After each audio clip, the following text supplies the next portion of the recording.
मित्रों, महाभारत युद्ध समाप्त हो जाने के बाद अर्जुन को थोड़ा सा अभिमान हो गया कि मैं सभी योद्धाओं का वध किया, मैं सर्वश्रेष्ठ धनुर्धर हूँ।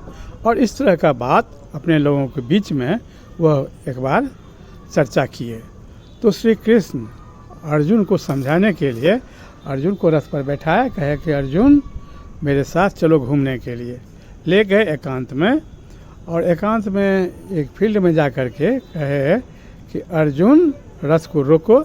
और श्री कृष्ण रथ पर से उतर गए और अर्जुन को भी कहे कि अर्जुन रथ पर से उतरो। तो अर्जुन उतर भी नहीं रहे थे, सोचे क्यों केशव। तो अर्जुन के कृष्ण ने कहे कि अर्जुन तुम जल्दी से उतर जाओ रथ पर से, अपना धनुष और बाण तरकस और गांडी अपना ले लो और जल्दी से उतर जाओ। तो अर्जुन उतरे। उतर करके जब नीचे आए तो अर्जुन ने कहे कि केशव रथ पर से उतरने के लिए क्यों कहें। तब श्री कृष्ण ने हनुमान जी को बुलाया कि हनुमान जी आप भी जरा सा नीचे आइए। तो हनुमान जी रथ के ध्वजा पर में बैठे हुए थे, मूर्ति के रूप में। हनुमान जी वहाँ से उतरे।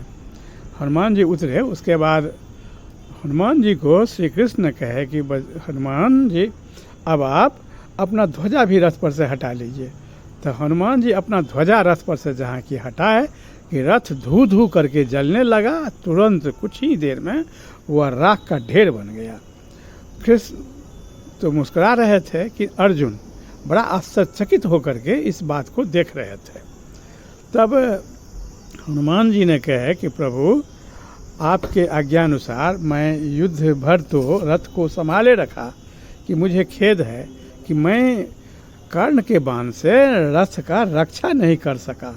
रथ कर्ण के बाण से एकदम जल करके भस्म हो गया था युद्ध भूमि में ही। तो मैं इसको किसी तरह से संभाले हुआ था कि यह तो युद्ध भूमि में ही कर्ण के दिव्यास्त्र से जल करके भस्म हो गया था।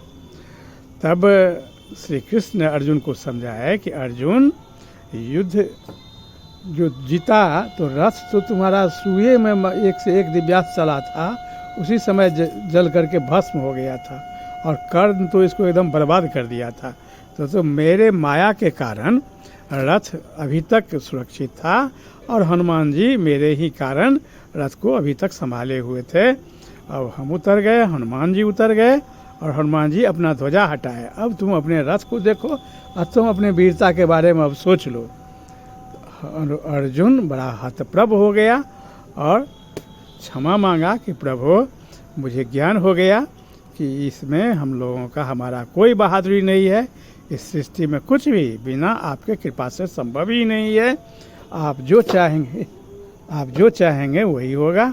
इसलिए आपकी इच्छा अनुसार रथ अभी तक रुका हुआ था, आपका कृपा इस पर से हटा तो रथ ये ध्वस्त हो गया। तो मैं आज ये बात समझ गया कि आपके कृपा के बिना इस सृष्टि में कुछ भी संभव नहीं है। धन्य आप थे कि इसीलिए युद्ध हम लोग जीते और सब कुछ हुआ, और आपका कृपा हटने से हम लोग कुछ भी नहीं हैं। तो श्री कृष्ण ने अर्जुन को इस बात का ज्ञान करा दिए कि अपने बल पर में अभिमान करना कभी भी योद्धाओं के लिए उचित नहीं है। जो कुछ भी होता है ईश्वरीय कृपा से, ईश्वर के माया से। ये सारा सृष्टि ईश्वर के माया के द्वारा संचालित है और मनुष्य इसमें मात्र एक निमित्त होता है। इस बात का ज्ञान श्री कृष्ण को अर्जुन को करवाना था और अर्जुन को इस बात का ज्ञान हो गया कि मनुष्य कुछ भी नहीं है। इस सृष्टि में जो कुछ भी संचालित होता है वह ईश्वर के माया के अनुसार ही संचालित होता है और ईश्वर के माया के बल पर ही ये सृष्टि चल रही है। तो मित्रों, बहुत बहुत धन्यवाद। इस सब तरह कहानी सुनने के लिए आप कृपया मेरे चैनल के साथ बने रहें। बहुत बहुत धन्यवाद।